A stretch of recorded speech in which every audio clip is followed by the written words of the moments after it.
Hi everyone, I'm here with a detailed explanation on mechanism of muscle contraction today. Okay, as I promised.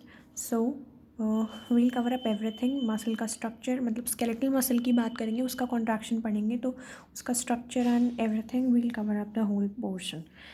तो पहले फटाफट से muscle के structure की बात करते हैं.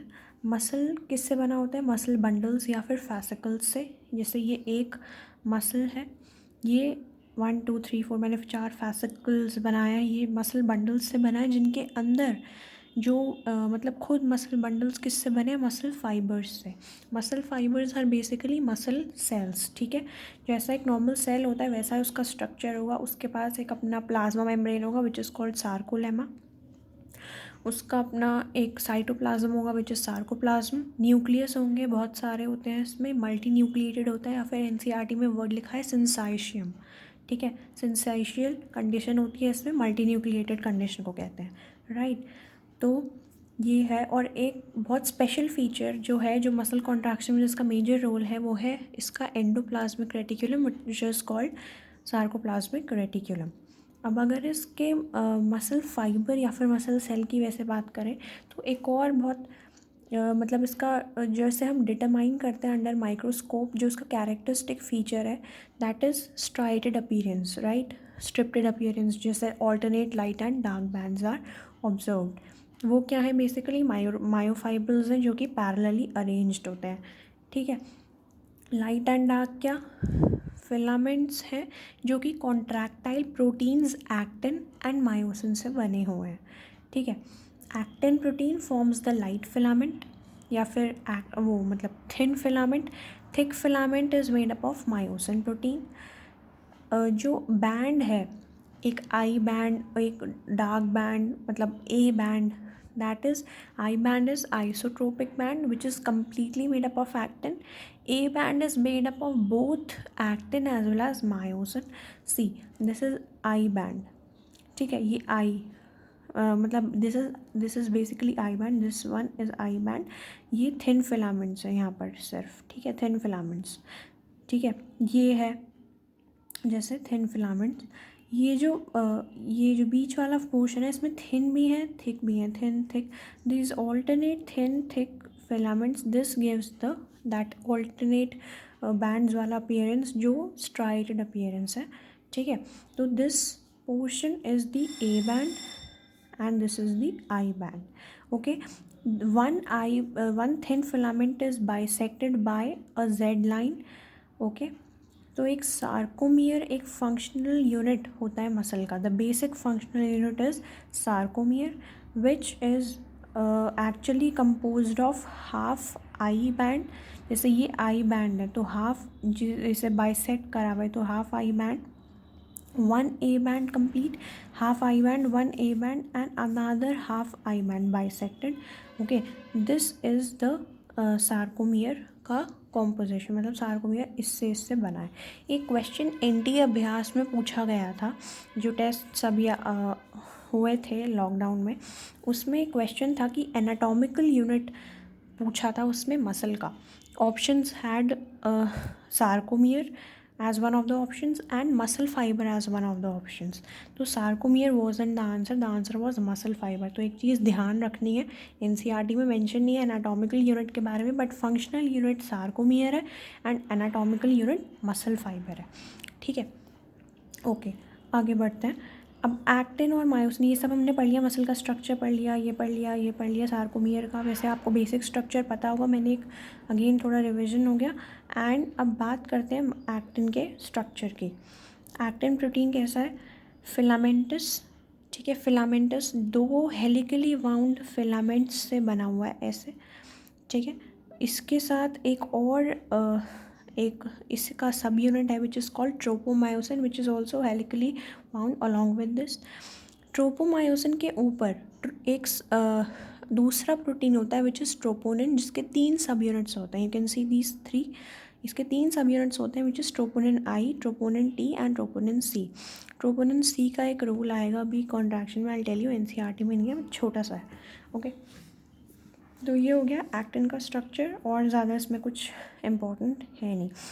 ट्रोपोनिन है और इस पे ये मास्किंग करता है बेसिकली ट्रोपोमायोसिन की, ठीक है। अब मतलब जिससे कि अभी मायोसिन फिलामेंट्स अटैच होते हैं जहाँ पे, उन साइट्स की मास्किंग करता है, ओके। ऐसे अब हम अगर मायोसिन की बात करें तो उसका जो मोनोमर यूनिट होता है दैट इज़ मेरोमायोसिन। दो पोर्शन होते हैं, light meromyosin and heavy meromayosin. Heavy meromayosin is made up of this globular head and short arm, okay, this much. This is called cross arm, which is the heavy meromyosin, and ये जो tail है this is the light meromyosin. जो globular head पे है उसके भी एक feature है कि उसके पास एक्टिन बाइंडिंग साइट्स होंगी एंड एटीपी बाइंडिंग साइट्स होंगी। यहाँ पर ये यहाँ से बाइंड करेगा, मतलब इसके ऊपर मायोसिन के लिए बाइंडिंग साइट्स होंगी एंड मायोसिन के पास एक्टिन के लिए बाइंडिंग साइट्स होंगी, right. This is the thing. इसके पास एक ग्लोब्यूलर हेड के पास एक एटीपीएस एंजाइम होता है जो इनकी कॉन्ट्रैक्शन के वक्त हेल्प करता है, उसका यूज़ आएगा, I tell you. So ATP binding sites भी होती हैं, उस एटीपी का भी रोल होगा, एटीपी बाइंड करेगा मायोसिन पे यहाँ आके, ठीक है, इन वाली साइट्स पे। नाउ अच्छा, फिर हम इसकी बात करते हैं कि होता क्या है मायोसिन। जैसे यहाँ पर ये है मायोसिन प्रोटीन से बना हुआ है, ये थिन फिलामेंट है, तो यहाँ पर ऐसे इसके हेड्स ऐसे बाहर निकले हुए होंगे, राइट। तो होगा क्या, जब हमें मसल कॉन्ट्रैक्शन, हम एक एग्जांपल लेते हैं एक रिफ्लेक्स एक्शन का। सपोज़ हमने किसी गर्म चीज़ को हाथ लगाया तो ऑटोमेटिकली हमारा हाथ वहाँ से हट जाएगा, तो उसमें क्या इन्वॉल्व है, मसल का कॉन्ट्रैक्शन हुआ, हाथ हिला, ठीक है, मूवमेंट हुआ। सो होगा क्या कि जैसे ही हमने उसको छुआ तो हमारे रिसेप्टर्स एक्टिवेट हुए, वहाँ से सेंसरी नर्व्स के थ्रू हमारे ब्रेन के पास, no actually not brain, why, because reflex action की बात करी है मैंने। सो स्पाइनल कॉर्ड के पास, अगर आपको याद आ पा रहा हो तो dorsal root of spinal cord के पास सेंसरी नर्व्स के थ्रू सिग्नल जाएगा, थोड़ा न्यूरल कोऑर्डिनेशन को रिलेट कर रही हूँ। फिर वहाँ से सब प्रोसेसिंग होगी, जब इफेक्टर मसल्स के पास मोटर न्यूरॉन के थ्रू सिग्नल्स आएंगे। उसके लिए हमारे पास, जब हमने कहा कि मोटर न्यूरॉन के साथ सिग्नल्स आएंगे तो मोटर न्यूरॉन का एक वो होना चाहिए कनेक्शन कुछ उसके साथ, है ना। तो मोटर न्यूरॉन का कनेक्शन होता है मसल फाइबर्स के साथ, which forms a motor unit, right, between motor neuron. This is the motor neuron which brings the signals from CNS, और ये इसके साथ कनेक्टेड होता है, forming a motor unit. And वो जंक्शन जहाँ पर उस मसल फाइबर का सार्कोलेमा उसके साथ टच होगा, लाइक उसकी एक्सोनल एंडिंग्स के साथ, that is the neuromuscular junction, ठीक है। यहाँ पर होगा सारा एक्शन पोटेंशियल का, मतलब सिग्नल यहीं से आएगा मसल फाइबर के पास। होगा क्या, जब न्यूरल सिग्नल्स आए, इसने यहाँ पर एक न्यूरोट्रांसमीटर रिलीज़ होगा कॉल्ड एसिटिलकोलिन, ठीक है, इसका नाम भी सबने सुना ही होगा, न्यूरोट्रांसमीटर रिलीज़ होगा। जैसे यहाँ सार्कोलेमा है ना, तो यहाँ पर इफ़ यू हैव हर्ड, तो टी ट्यूब्यूल्स नाम का एक स्ट्रक्चर होता है, ऐसे ऐसे फॉर्म करता है। तो जब इसके पास सिग्नल आता है तो ये सारा सिग्नल मतलब डिस्ट्रीब्यूट करता है। जैसे एसिटिलकोलिन रिलीज़ हुआ तो जो एक्शन पोटेंशियल जनरेट हुआ वो ऐसे सेल में डिस्ट्रीब्यूट हो जाएगा, which will lead to the like expulsion or release of calcium ions from the sarcoplasmic reticulum, ठीक है। न्यूरोट्रांसमीटर क्या करा, उसने एक्शन पोटेंशियल जनरेट करा एंड फिर कैल्शियम आयंस इंक्रीज़ हो गए इसमें सार्कोप्लाज्म में। एंड अब क्या होगा, कैल्शियम आकर अब आएगा उस ट्रोपोनिन यूनिट का रोल, क्योंकि होना क्या है, मसल कॉन्ट्रैक्शन होना है, तो इन दोनों फिलामेंट्स कॉन्ट्रैक्टाइल यूनिट्स का रोल आएगा। तो होगा क्या, एक्टिन की बाइंडिंग साइट्स को अनमास्क होना पड़ेगा मायोसिन पे जो है, और जो एक्टिन पे है मायोसिन के लिए उनको अनमास्क होना पड़ेगा। तो कैल्शियम जाकर ट्रोपोनिन की सी सब यूनिट से बाइंड करता है, which is the calcium binding सब यूनिट। कैल्शियम यहाँ आता है तो ये ट्रोपोनिन यहाँ से स्लाइड होके, ये जो साइट होती है यहाँ पर ऐसे, जैसे ये स्लाइड हुआ यहाँ से, तो जो साइट होती है उसकी अनमास्क हो जाती है, एंड जो मायोसिन का एक्टिन बाइंडिंग पोर्शन है वो इसके साथ अटैच हो जाता है, and they lead to the formation of a cross bridge, okay. The cross bridge formation takes place. Now cross bridge बना एक, अब होगा क्या, एक लाइन एनसीईआरटी में भी लिखी है, स्लाइडिंग फिलामेंट थ्योरी बोलते हैं इसे। जो एक्चुअली स्लाइड कौन करता है, जो थिन फिलामेंट है that slides over thick filament, और you can say actin slides. वैसे थिक और थिन बोले एनसीईआरटी में ये लिखा है, बट ये भी कह सकते हैं। तो the thin filament will slide over myosin. देखने से लग सकता है कि मायोसिन का हेड है तो मे बी वो ऐसे पुल करता हो, मेरे को पहले ऐसा लगता था, बट ऐसा कुछ नहीं है। जो एक्टिन है वो स्लाइड होगा, और इसीलिए एक्टिन स्लाइड होते होते ऐसे ऐसे अंदर आता है, ठीक है, which leads to shortening of the I band, okay, और shortening of the sarcomere also. अच्छा एक सेकेंड, आपको ये दिख नहीं रहा होगा, दिस थिंग, ये ऐसे ऐसे अंदर आएगा, छोटा हो जाएगा, एंड ये छोटा हुआ, this will lead to the shortening of I band. Okay वापस आते हैं, पहले बात करते हैं हुआ क्या वहाँ पर। अब होगा क्या, कैल्शियम आयन ने आकर बाइंड करा, वो सब ठीक है। अब जो उसको स्लाइड करने के लिए एनर्जी चाहिए, तो वहाँ पर एक एटीपी मॉलिक्यूल, जहाँ एटीपी बाइंडिंग साइट्स हैं, वहाँ पर एटीपी मॉलिक्यूल जो बाइंडेड है, वहाँ एटीपीएज एंजाइम जो ग्लोबुलर हेड पे प्रेजेंट था, वो इस एटीपी को ब्रेक करेगा एटीपी में और एक फॉस्फेट में, to release energy. Energy release होगी तो अब एक्टिन विल स्टार्ट वो कॉन्ट्रैक्टिंग, मतलब वो ऐसे पुश होके कॉन्ट्रैक्ट करेगा, ठीक है।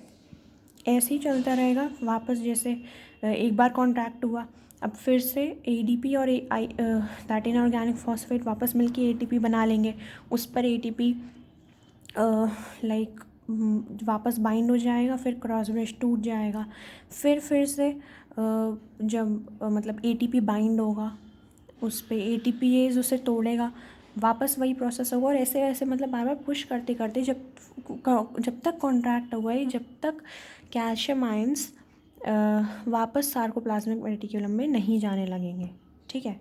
क्योंकि जब सार्कोप्लाज्मिक रेटिकुलम में कैल्शियम, मतलब जब कैल्शियम गायब होगा तभी तो उसकी मास्किंग साइट्स जो हैं वो वापस मास्क होंगी, है ना, जो बाइंडिंग साइट्स हैं वापस मास्क होंगी। जब तक कैल्शियम है तब तक नहीं हो रही है, तो कैल्शियम को वापस जाना पड़ेगा उससे एक्चुअल में तोड़ने के लिए उस क्रॉस ब्रिज को, जो मतलब कम्प्लीटली आगे कॉन्ट्रैक्शन हो ही ना पाए, ठीक। तो जब फुली कॉन्ट्रैक्ट होगा ये, तब तक मतलब कंप्लीट कॉन्ट्रैक्ट स्टेट में आएगा। फिर जब कैल्शियम जाना शुरू होगा, ख़त्म हो जाएगा कैल्शियम, देन वापस ये रिलैक्स स्टेट में आएगा, and this is the actual contraction and relaxation process, ठीक है, ऑफ दिस मसल या। तो I hope I am clear with this. कुछ हाँ, आई बैंड तो शॉर्टन हुआ, ये हमने देख लिया, बट ए बैंड अपनी लेंथ रिटेन करेगा। क्यों? क्योंकि ये अंदर आया, जैसे ये भी ऐसे यहाँ अंदर गया होगा, तो ये वाला जो थिक फिलामेंट कहीं नहीं गया, ये अंदर आया, ये भी अंदर आया, ये भी एट द सेम टाइम यहाँ अंदर गया होगा, तो जो ये वाला पोर्शन है ये मेंटेन रहा, ठीक है। बट आई बैंड तो छोटा हुआ क्योंकि वो तो वैसे ही अंदर जा रहा है, बट थिक फिलामेंट अपनी पोजीशन पे है, एंड ए बैंड अपनी लेंथ, अच्छा वापस आप लोग को नहीं दिख रहा होगा ओके, ए बैंड ये रिटेन करेगा अपनी लेंथ, ठीक। So that is it, A band ने लेंथ रिटेन किया, एंड हाँ, वो red and white muscle fibres की एक वो थी बात कि जैसे मोटर यूनिट है यहाँ पर, तो यहाँ पर कुछ रेड मसल फाइबर्स होंगे, कुछ वाइट मसल फाइबर्स होंगे, तो उनका जो सिग्नल, मतलब इसने तो आके दे दिया सिग्नल, बट इनको भी तो रिसीव करना है ना सिग्नल, तो ये सब इनके रिएक्शन टाइम पे डिपेंड करेगा कि इन्हें कब सिग्नल मिला, तो that depends on muscle fibre type, किस टाइप का है। तो कुछ रेड मसल फाइबर्स होते हैं, कुछ वाइट मसल फाइबर्स होते हैं। रेड मसल फाइबर्स को हम कहते हैं slow Twitch muscle fibres, right. Slow Twitch muscle fibres क्यों? क्योंकि ये एरोबिकली काम करते हैं, तो ये उतना फास्ट काम नहीं कर पाते, इन्हें ऑक्सीजन की रिक्वायरमेंट है, राइट। अच्छा, रेड क्यों कहते हैं? क्योंकि मायोग्लोबिन का एक्सेस है, ठीक, मायोग्लोबिन बहुत ज़्यादा है। दूसरी चीज़, माइटोकॉन्ड्रिया बहुत ज़्यादा है क्योंकि इन्हें ऑक्सीजन के प्रेजेंस में वर्क करना है, बट इनके पास सार्कोप्लाज्मिक रेटिकुलम कम होगा, क्योंकि सार्कोप्लाज्मिक रेटिकुलम का क्या रोल है, जल्दी कॉन्ट्रैक्शन का या कॉन्ट्रैक्शन का। तो अब इन्हें जब स्लो ट्विच मसल फाइबर्स हैं, ऑक्सीजन के प्रेजेंस में करना है, तो ये तो जल्दी जल्दी कॉन्ट्रैक्ट नहीं कर पाएंगी, ठीक है। और इसीलिए जब एनारोबिक कंडीशंस होती हैं तो हमारे वो एक्यूमुलेशन हो जाता है लैक्टिक एसिड का, which leads to cramps. But suppose आप भाग रहे हो तो ऐसा तो नहीं है कि आप भागना रुक जाओगे, आप भागते हो still, which is due to white muscle fibres. ठीक है, वाइट मसल फाइबर्स तो काम कर रहे हैं, वो फास्ट ट्विच मसल फाइबर्स हैं एंड वो एनारोबिकली काम करते हैं। ठीक है, अब वो सब उसका उल्टा होगा यहाँ पर, माइटोकॉन्ड्रिया कम, क्योंकि है नहीं उतनी रिक्वायरमेंट उस चीज़ की। ठीक है, बट सिंस इन्हें जल्दी जल्दी कॉन्टैक्ट करना है तो दे हैव फास्ट है तो क्या होगा, मोर सार्कोप्लाज्मिक रेटिक्यूलम।